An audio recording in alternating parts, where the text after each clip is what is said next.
to be true to ourselves. We're going to feel better than we ever have. However, not everyone's going to like that. That's for real. So we're going to have to find those people in our lives who like us as we are, who really are genuine, who we can be genuine around. And that's going to be a smaller circle. It will, because a lot of people are threatened. Men and women are threatened by someone who is assertive and confident. And then there's some people who idealize someone like that too. So then you have other people who like you too much. And that's kind of weird too. You're just going to have to see all that and be yourself and not pander to an audience.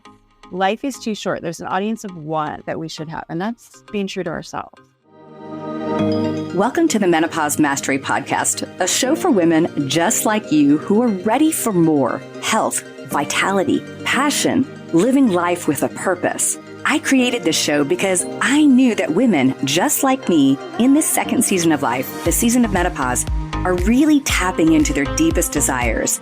And we're ready to harness our physical and mental health and explore what our true passions are and peel back the layers to uncover exactly what we want out of life. I'm your host, Betty Murray, part geek, part magician, and your new medical bestie with a dash of sass. I love taking the complex science and making it easier to integrate into daily life. So let's join the journey to make this season the best ever. Welcome back to Menopause Mastery. Today, I'm talking to Bronwyn Schweigerdt. Bronwyn is one of the most evocative psychotherapists you've probably heard. Instead of fixing people's messes, her goal is to elicit feelings people are most ashamed to have, things such as rage, hatred, anger. She knows that even though these feelings are invisible, they don't evaporate, but they store away in our bodies until they're processed. According to Bronwyn, these feelings, and we all have them, haunt us, and they can even be the underlying cause of mental illness. And it's up until we actually feel them and validate them, they will stay there resident.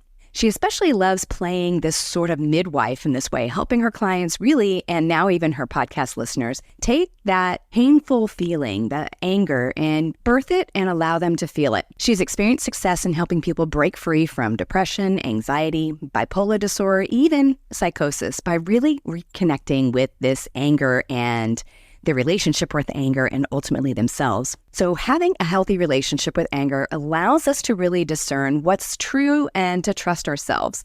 And it really is the necessary step also to creating healthy boundaries and having appropriate assertiveness. And so in today's conversation, we go into how to sort of unwind and unravel these, less than favorable feelings that we have and how to set boundaries and have really great relationships because we have explored these uncomfortable feelings. So welcome to the show, Bronwyn. Thank you. Thank you, Betty. Wow. So this is going to be a fun conversation because I have to give a little bit of background. So I've lived all over the country. Bronwyn and I were talking earlier, and she's from the Sacramento area, and I'm actually originally from Walnut Creek, California. So in the hood.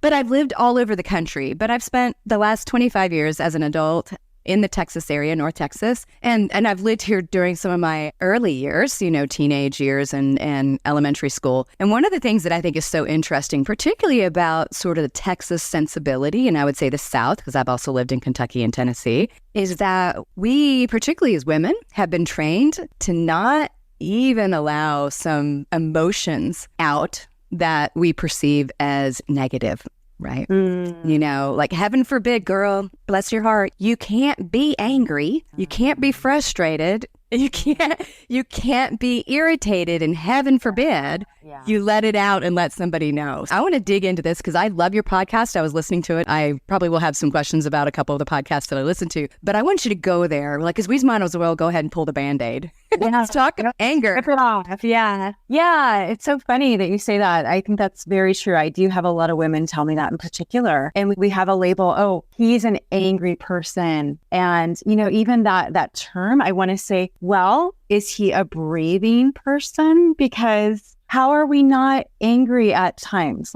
What is anger? Anger is a natural human response to something being less than ideal.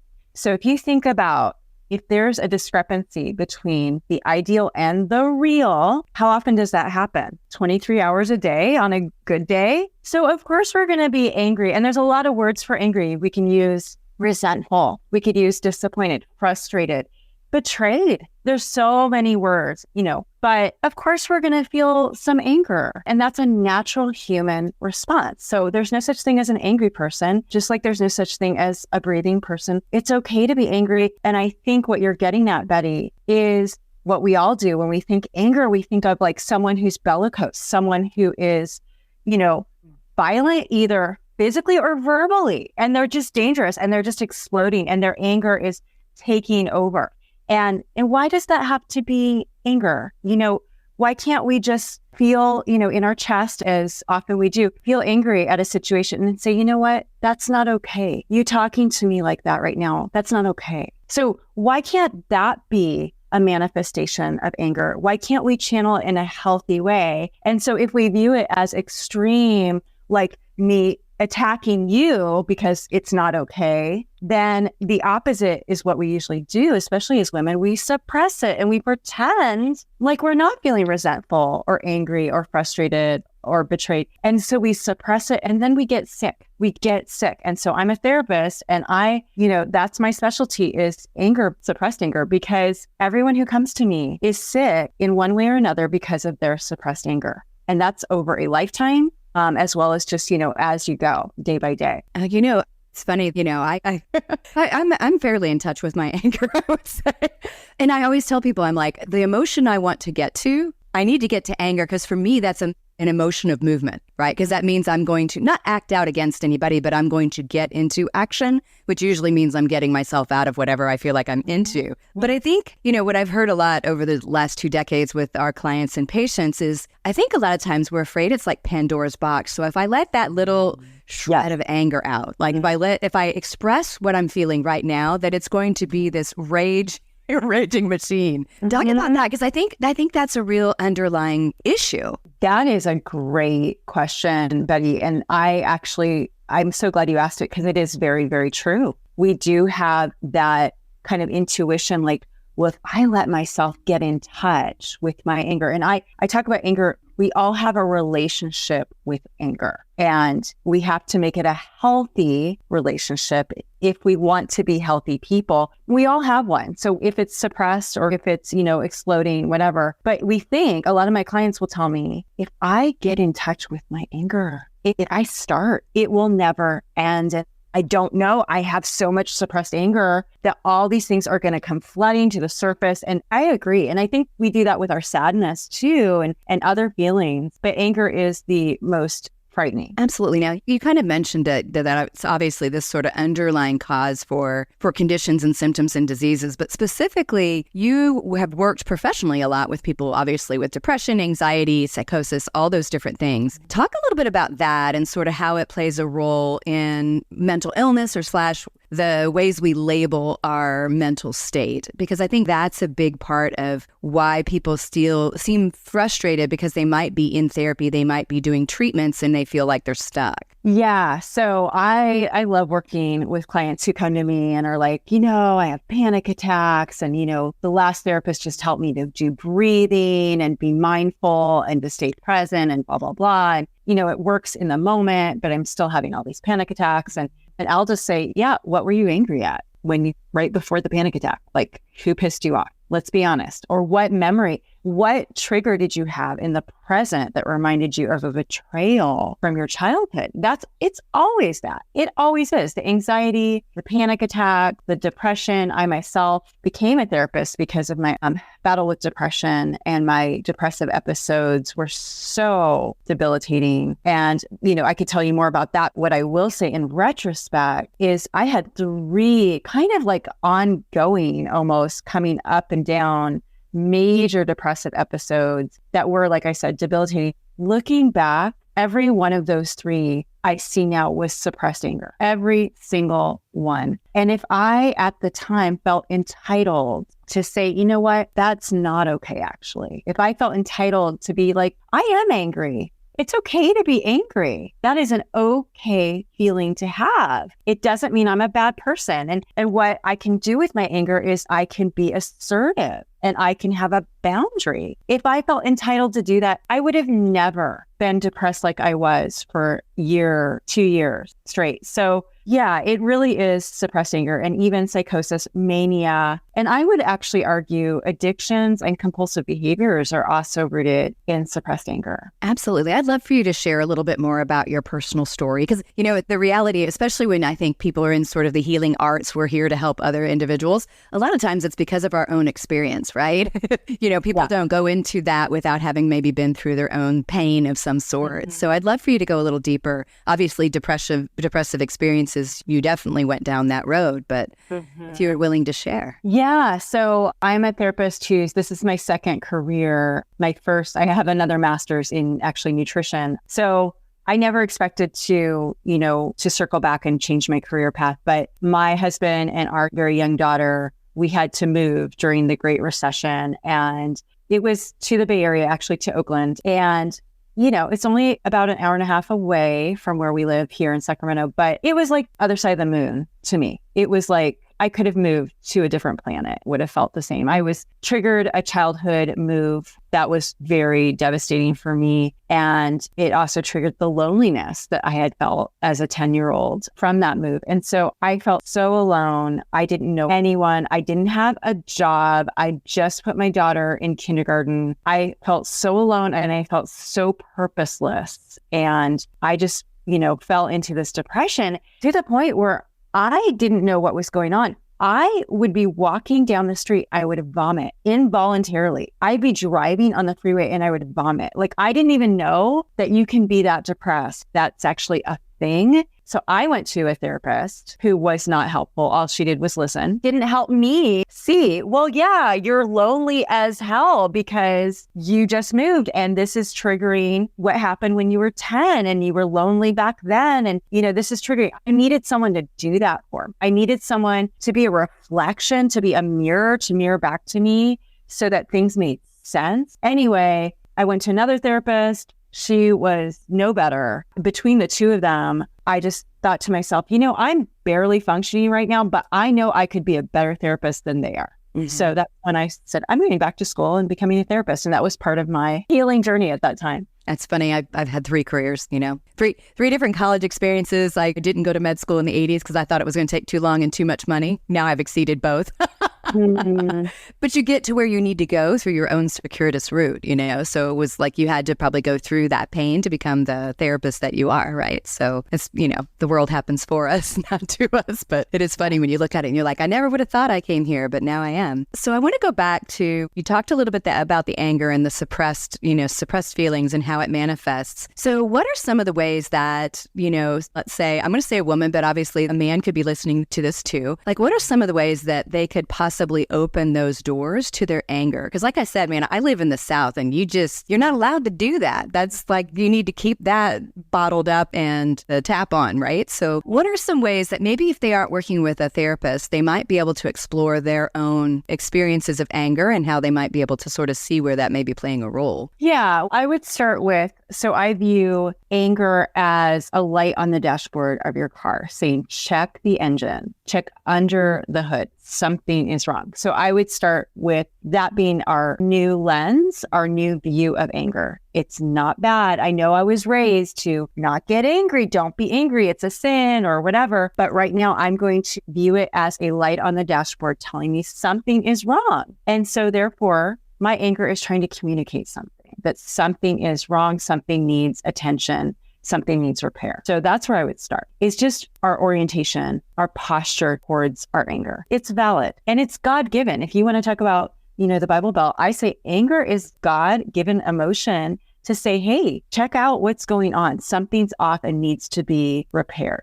So that is, that's the first and foremost. And then knowing it's here for a reason, it's valid. I can be angry without blowing up, without saying something I regret. I can just say, actually it isn't okay that man just told me I can do this and now he's withholding it. And, he's actually kind of being really manipulative and actually that's not okay. And can I do better? I can say, hey, can I please speak to your supervisor because you're telling me, something different and I'm losing faith in you. Yeah. So from what you're really saying, it's like, A, number one, identify it, and then B, start using small opportunities in which to sort of take that understanding and then utilize it, because at that point, that's probably where the therapy and the medications and all those other things start to, I'm going to air quote for anybody that is listening to this, I'm air quoting, work. I mean, and we have psychiatry in our office and we do use medications and things like that. But at the end of the day, we've got to also be exploring our own experience. And so, like you said, a lot of times people are medicated and they keep doing sort of a medication rotation looking for it when it really takes that lens turning in. Mm-hmm. Absolutely.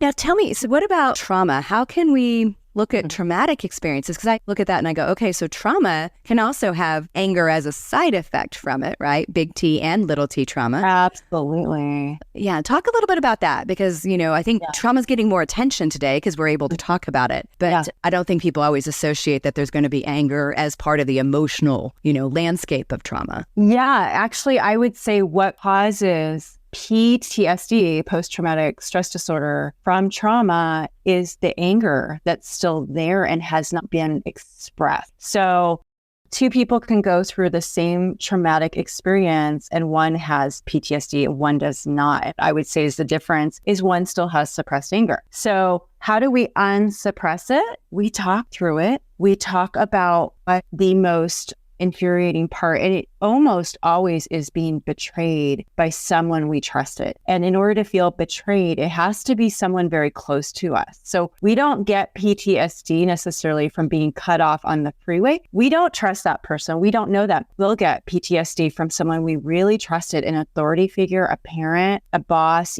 someone we really trusted and who betrayed us in some way, shape, or form. And that is what I find is at the heart of a trauma. When I was an intern just starting, I remember I had a client who had PTSD from her birth. She had kind of a traumatic birth experience. And, she kept kind of, if you're familiar with this, you'll hear people with their PTSD just kind of ruminate and repeat what happened over and over. And it's like they get stuck. She was stuck on the nurse. The nurse had betrayed her. When you're giving birth, you're at your most vulnerable place in the world. She was so vulnerable. And the nurse, I don't remember what the nurse did, but she somehow took away my client's agency to do what was best for her body, for the baby in the moment. And that was really the betrayal. When you find that and you allow that person, or if it's you express it in the words, you get it out of your body into words, and you share it with someone who hears you and validates your anger and doesn't try to talk you out of it, which unfortunately a lot of therapists actually do that. And it's actually re-traumatizing. So you need someone who will get angry with you and for you, who hears you, who empathizes, who validates. And then you know what? Poof, it's gone. That PTSD is gone. It goes from PTSD to just a traumatic experience, but you're not traumatized. You're not carrying that around with you anymore. So I have a question. I was just, as you were saying that, obviously the trauma often comes from a betrayal. So I would think that somebody could have betrayal of their own ideals, right? And that in some way could almost be, I don't know if it would be PTSD, but let's say you had a certain ideal. So I'll use a good example because we kind of think of PTSD. You always think of people in the military. And you could say, yes, some of it is maybe they were betrayed by their superior or this or that or whatever, all those different things. But what I've found when I've talked to a lot of individuals that, served, particularly Afghanistan and Iraq in the last war, it's still going on, but a lot of it was the ideal. They felt like they were betrayed by their expression of what they felt the ideal American, American intervention and what they're there for. So almost to the extent that it wasn't necessarily that they were upset with the government, right? Like how they were, but it was all of a sudden that ideal that they carried was no longer valid to them through their experiences that were traumatic. Yeah. Which is kind of a roundabout thing, but I was wondering if that could even be something that could be almost a PTSD-like experience for someone. I haven't worked with that, but I can see that. I think also I want to add, I also see the trauma or suppressed anger as when we feel we have betrayed ourselves. That's a big one. when we feel we have betrayed our own beliefs or morals. And sometimes we really have, and sometimes we haven't, but we feel like we have. So that's any kind of betrayal, but that one at ourselves is very common. Okay. That makes sense. Okay. So yeah, in a sort of roundabout way, I was kind of asking that. I was like, oh, wait, couldn't I have that experience also? So you also brought up agency, right? The sensation or the feeling of I have agency over my body. And I think over my body, my thoughts, my expression. What ways do people sort of step into either situations or relationships where they give up their agency? What are some ways people can sort of think of that? Because I don't think people think about that word and how it applies to their experience. All the time. And that is, yes, all the time. It's funny, even if we're not aware of it intellectually or we're not in the moment, it's like our body knows and our body's angry. And so our body will start having headaches out of nowhere, stomach ache. Body speaks for us, really does. And it will tell us, I'm angry. And you can medicate it away as much as you want. And our body's like, no, you need to work in collaboration with me together to make things right. Okay, cool. So I have another question. So obviously we're talking about how to go through these experiences, learning your anger, expressing it, looking at your depression, anxiety as possibly suppressed anger. So what about the parent out there? Child-free, so thankfully I don't have to worry about my influence on my own children. But, look at a lot of the women that I talk to, and many of the women that I'm working with are, have adult children now, or they're pretty darn close to adult. But I think, all of us would rather have the next generation be more resilient than we are. So how do you help children, grandchildren, nieces, nephews really learn how to be more resilient in this world? And especially probably get in touch with their anger and have appropriate responses with that. Yeah. So I would like to answer that as first and foremost, the most powerful thing we can do as mothers, and I do have an adult child now, is allow our kids to express their anger with us, and to be that safe first person in their life. And it's never too late to do that. I just recently, so my daughter's 19 now, I just recently apologized to her, and this is on my podcast, I talk about this. I apologized to her in depth for when I fell into my depressive episode back in the 2008, 2009, I lost myself. And anyone who's been depressed or been around someone who's depressed, you become very narcissistic. You can't see anyone else. No one else exists because you're so sick and you can't look outward. And I became a different person and I lost myself. And she was 5 at the time. And I betrayed her. And at the time, I didn't realize it. But all I knew is she acted very differently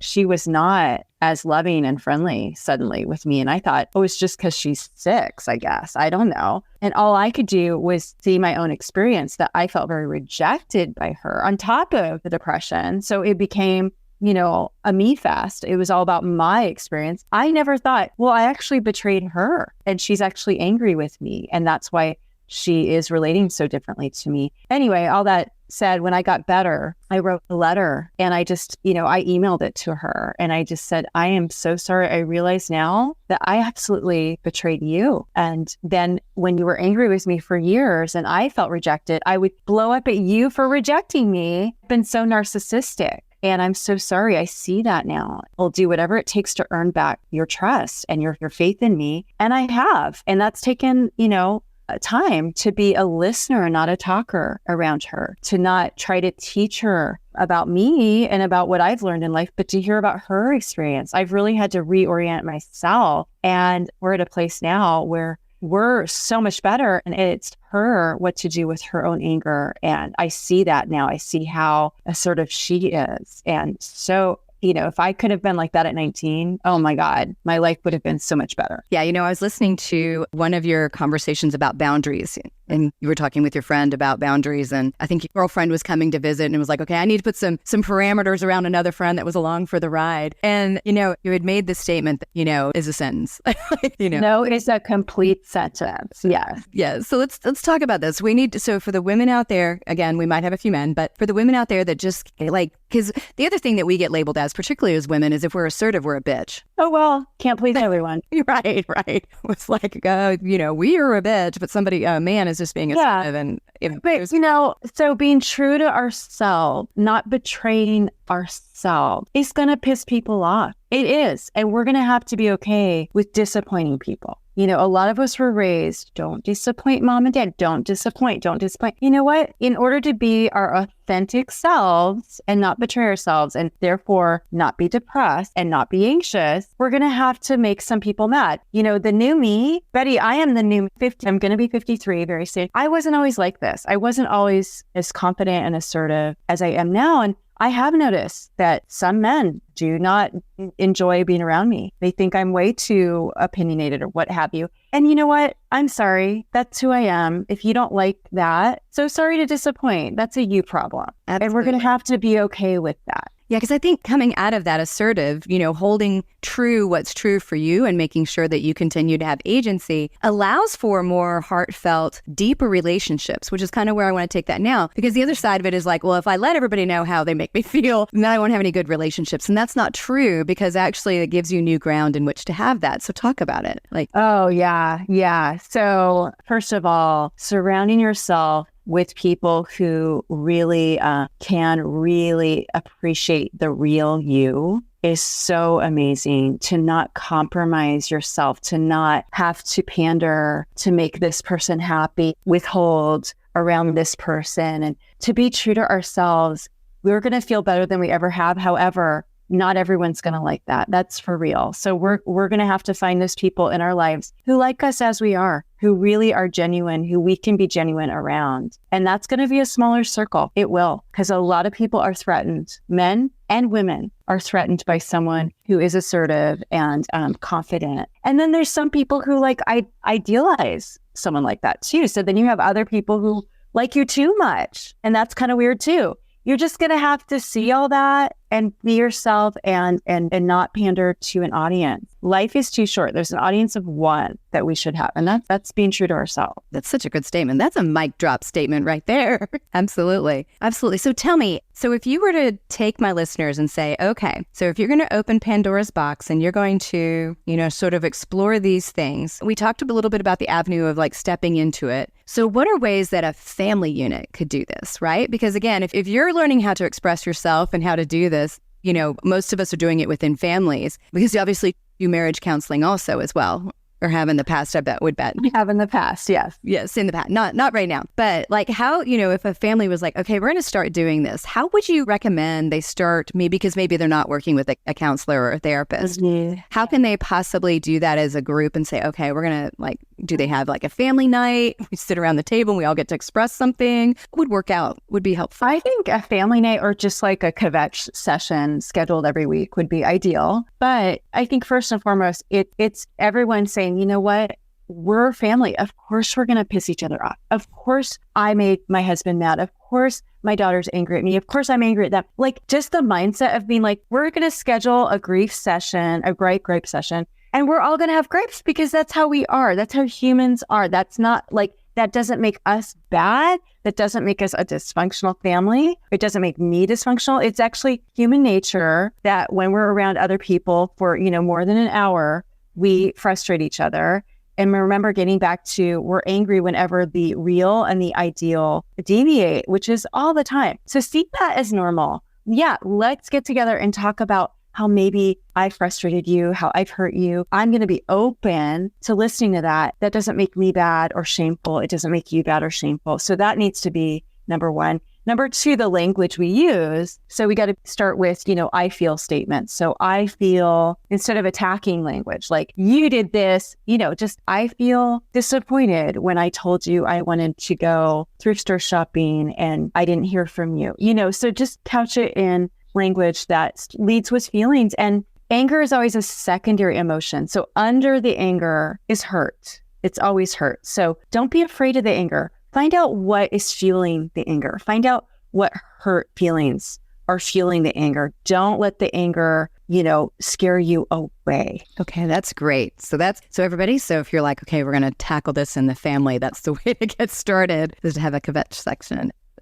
and let everybody sort of pass the stick and talk about it. So I want to make sure that my listeners have an opportunity to find you online and find your information. Tell them about your podcast, because it's fun. I mean, it's fun, informative, and also, boundary pushing and all those other things. So tell them about your podcast. Yeah. So I'm just trying to get all this info that we discussed and more out through my podcast, it's just my passion project, to not limit it just to my clients, because I can only see so many clients. I really want to get this out to the public, and especially to people, don't think many therapists are that good, was my experience, and remains to be that my experience today with what I hear from my clients. So don't just sign up for a therapist and think that's going to do it. You might not have a good experience. A lot of therapists don't know a lot of this. So this podcast is for anyone who wants to maybe bypass the therapist experience or augment it, or someone who is a therapist. I needed someone to help me when I was in my internship learning this kind of stuff. So the podcast is called Angry at the Right Things. Yes, it is a good podcast. I've been listening to it for the last couple of weeks. Yeah, thank you. I'm really happy. And like I said, I like the topic because I have always told people, I'm like, when I in something, anger for me is what helps me move forward, right? If I don't get to that, at least that expression of it, I feel that's where I feel stuck. And so I'm always like, what is it? Get angry. Okay, get moving. And so I don't know if that's the right thing, but that's always helpful. No, I think that's probably exactly true. When we don't allow ourselves to get angry, we are stuck. I think you're exactly right, Betty. Yeah. I can't stand feeling stuck. I'm like, nope. That's just a really uncomfortable position for me to be in for any length of time. So, well, I'm so glad I had you on the show today, Bronwyn. And everybody, if you want to check out the podcast, it's called Angry at the Right Things, and it's on all the podcast platforms. Mm-hmm. So you put it out, is it every week or every 2 weeks? It's kind of whenever I get around to it, but okay. Yeah. Okay, cool. Well, thank you for being on. This has been a great conversation, and I think my audience will definitely love to explore how they, might be suppressing a little bit of their anger. We all do it. So thank you for having me, Betty. All right. Thank you for listening to Menopause Mastery. If you found this episode engaging, exciting, please share it. Don't forget to hit subscribe. And if you really loved it, leave me a review. 5 stars would be fabulous. Thanks, and I'll see you next week. Thank you so much for tuning in to the Menopause Mastery podcast. You are why I'm here, and I am so very grateful. Hit subscribe so you don't miss any wisdom on creating the most exceptional life on our terms. If this episode has helped you in any way, please share it with a friend to spread the love, and together we rise. You can follow me on social media at Betty Murray, PhD, and you can reach me online at bettymurray.com.